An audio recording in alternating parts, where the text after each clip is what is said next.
Hola a todos. Bueno, soy Inés y hago té. Una vez,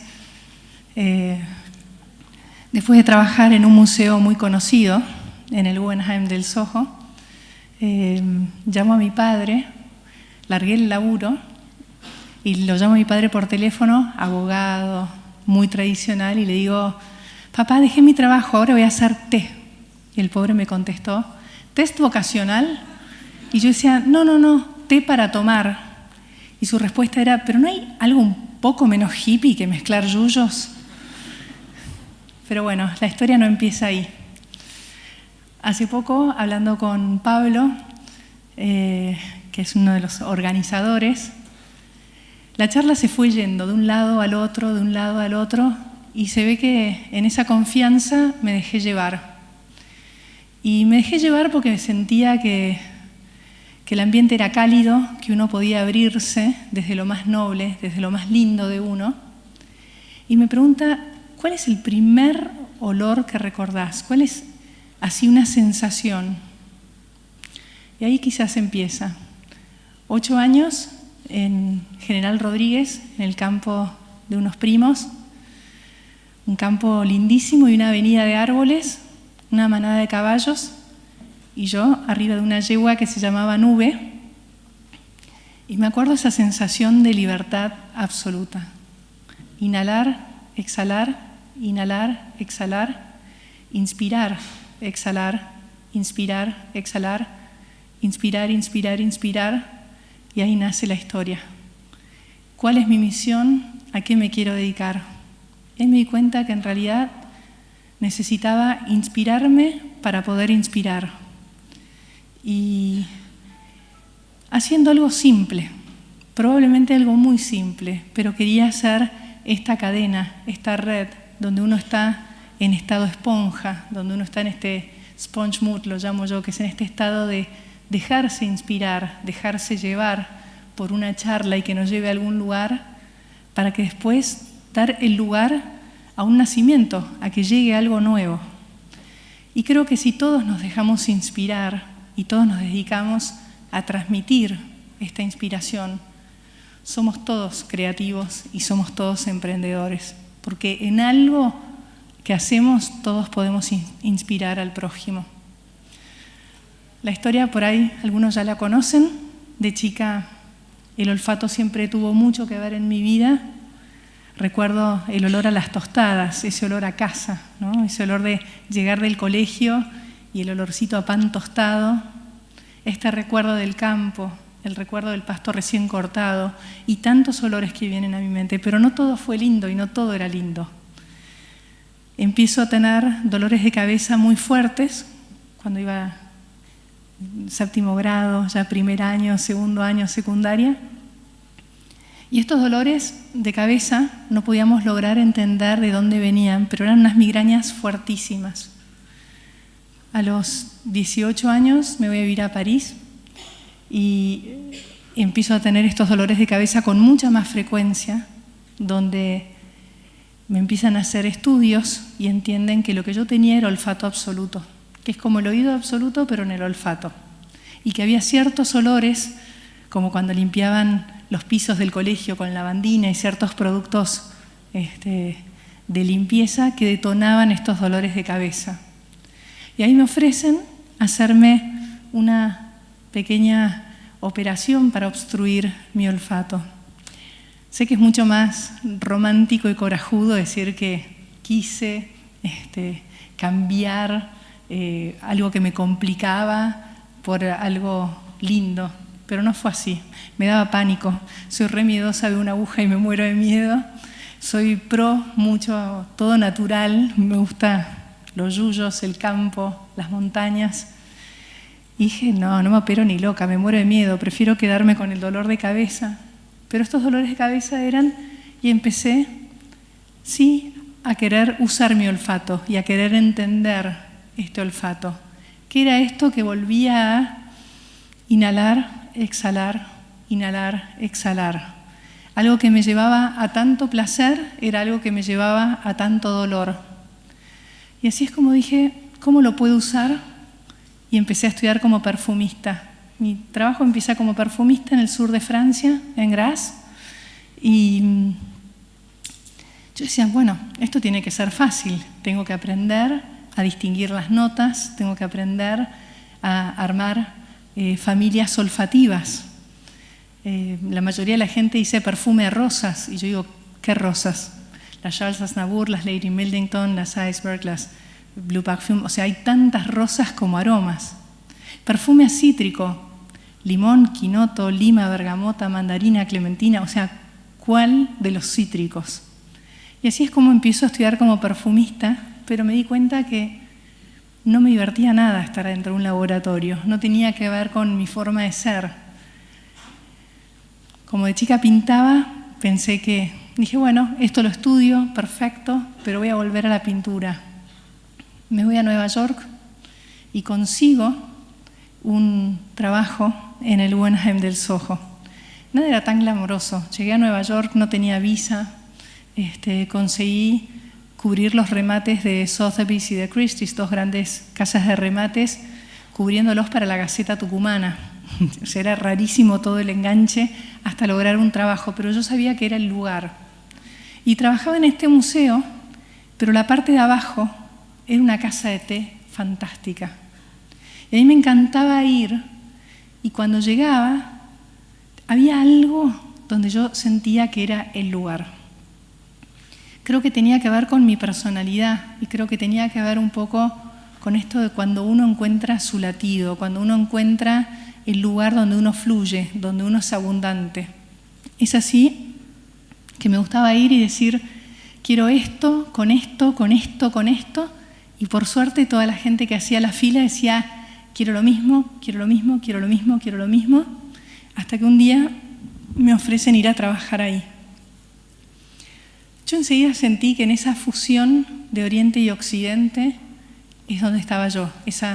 Por ahí soy un poco tranquila, Tito se ríe y se ríen mucho, pues yo puedo ser un poco tranquila, pero al mismo tiempo toda esa pasión de Occidente. Entonces dije, esto es perfecto, este es el lugar. Claro que no fue que empecé el primer día haciendo el té a los reyes de Inglaterra o a los reyes de España o a Lenny Kravitz o a Ozzy Osbourne, no empezó así. Empecé ganando $2.50 la hora, vivía en un club de jazz que me dejaban quedarme a dormir después de... Yo iba, le escuchaba, un club de jazz muy chiquito que se llama el Zinc Bar, que me sigue encantando. Como pintaba, dibujaba a los músicos y a cambio de estos dibujos me dejaban quedarme a dormir en este club. Y de día trabajaba por estos $2.50 que en Nueva York no haces mucho. Y ahí empecé a aprender. Tuve la suerte de capacitarme. Creo que lo más importante es el foco. Poner foco hace que los pasos sean mucho más certeros. Aprender algo, el famoso walk the walk o caminar el camino. A veces, yo veo muchas veces que vienen a alguna entrevista y les pregunto, bueno, ¿qué te gusta hacer o qué sabes hacer? Y te cuentan 400 cosas. Y mi pregunta es, ¿y qué haces bien? Porque yo no sé hacer, yo soy muy monotask. En vez de multitask, que hacemos 1000 cosas a la vez, yo hago una cosa. O sea, para mí masticar chicle y cruzar la calle no es una opción, me van a pisar seguro. O sea, una cosa a la vez. Me gusta lo certero, me gusta el foco, me gusta poner toda la energía en un lugar. Creo que se avanza mejor. Y así fue como empecé trabajando en este lugar maravilloso con una mentora japonesa que me enseñó un poco de todo. Ella te decía, necesito que sepas de poesía, necesito que aprendas de jardines, necesito que hagas esto, hasta ir entendiendo todo lo que podía rodear a una taza de té. Y a eso terminé dedicándome. El té es el segundo producto de mayor consumo en el mundo, después del agua. Como decía Andy hace un ratito, hacer de algo común algo extraordinario. Hacer de algo que es un commodity. Segundo producto, ¿cuántos hacemos el ahorcado? Hacen, yo no. El ahorcado con el saquito. O sea, ponen el saquito en la taza, la cucharita, hacen el ahorcado para sacarlo. O sea, ¿cuántos? ¿Cuántos ven el té como algo todos los días? Una taza de té a la mañana, una taza de té a la tarde. Cuando yo entendí el té como lenguaje, el té como filosofía de vida, el té como latido, que para mí era mucho más que hacer el ahorcado con un saquito. Para mí era agua, sensibilidad y paciencia. Era un modo de transmitir lo que no estaba haciendo con la pintura, hacerlo desde el olfativo, desde el gusto. Poder estar en distintas tazas de té. Poder dar una vuelta al mundo con la cantidad de té vendido hoy. Poder entender que una taza de té, quizás en Inglaterra se dice que hay mucha bruma de la cantidad de tazas humeantes, y saber que gran parte de esa bruma, o ser parte de gran parte de esa bruma que hay, es algo que me gusta. Y lo que hice fue rodearme bien, el equipo. El equipo es todo. Cuando uno emprende, rodearse por gente que sepa más que uno, dejar el ego de lado y rodearnos. Yo me di cuenta, yo sé mucho de té, realmente de lo otro no sé. Necesito gente en quien confiar, que sepa más. Necesito, no sé, una Flor que está por acá, que maneje la parte administrativa, un Tincho que maneje todos los hoteles y restaurantes, alguien que se ocupe de ir a las tiendas y entender qué es lo que está pasando en las tiendas, Julio. O sea, armar equipo en quien uno confía cuando reportan, cuando te dicen, está pasando esto, nos dimos cuenta que en las ventas pasó esto, creemos que hay una oportunidad allá.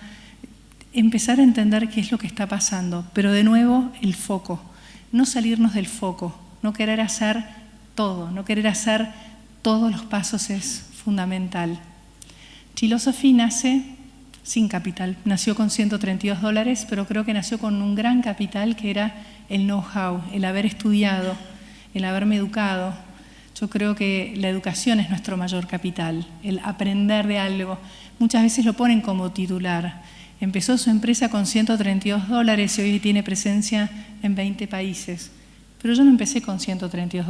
$132 fue la plata, pero empecé con una experiencia de haber caminado las cosechas, haber vivido en el pie de los Himalayas, entre Nepal, Sikkim y Bután, en las mejores plantaciones, caminar una cosecha en Misiones, en Corrientes, en Sri Lanka, en Assam, bancarme los marihuí, que son estos mosquitos odiosos que hay en las plantaciones, aprender que es mejor cosechar al amanecer porque se concentra más la clorofila, aprender que en una cosecha de altura, debido al cambio climático, la planta se queda más petiza y también se concentra más la clorofila y esto hace que tenga mayor tiempo en góndola.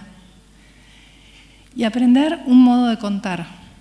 Yo me di cuenta que quería recrear todos mis viajes. Entonces, recrear un mercadito de especias en la India con una base de té negro del noreste de India, la región de Assam, con canela, cardamomo, jengibre, pimienta. Recrear unas peras de otoño con unas ramas de canela.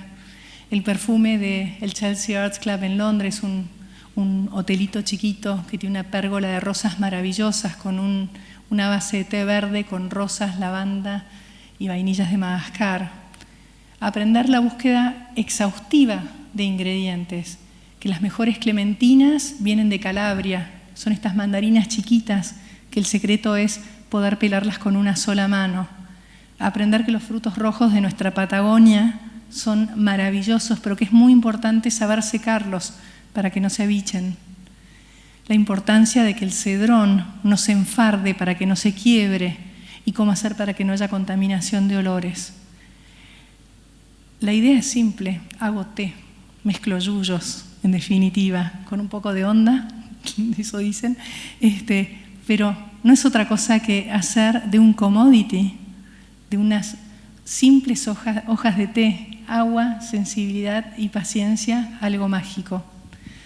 Hoy me encanta ver Chilosophy de pie, una compañía que nace muy chiquita en el 2001 en Argentina. En una época muy complicada decidí volver después de 8 años en Nueva York a crear la compañía aquí.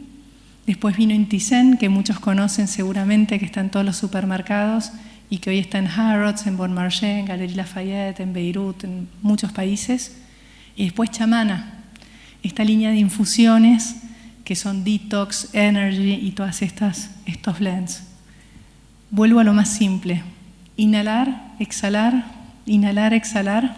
siempre y cuando lo hagamos con amor, creo que es esto lo que tenemos que desparramar o contagiar, que es hacer las cosas con el corazón. Inspirarme para inspirar. Yo siempre me pregunté a qué vine. Yo creo que a eso vine yo. Seguro que todos vinieron a algo o todos sienten que hay algo que vinieron a hacer. Más allá de la compañía que crean o que quieran crear, más allá del emprendimiento, si es el lemon pie o si es alguien que ordena o si es en qué tienen su talento, es desde dónde lo quieren hacer y de qué modo quieren avanzar. Así que los invito a todos a emprender porque para mí es un camino maravilloso.